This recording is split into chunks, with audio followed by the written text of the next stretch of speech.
এই হচ্ছে আমরা মন্দিরে যাচ্ছি। কি বলবো, গাদে উঁচা পাহাড় বটে এটা।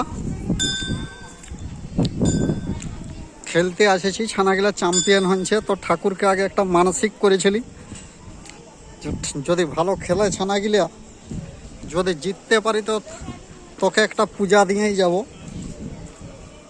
ওই দেখুন নিচে লোক হাঁটে হাঁটে আসছে।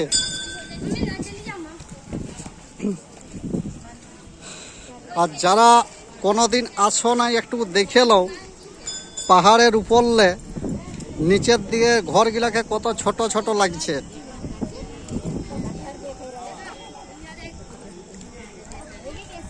এই হচ্ছে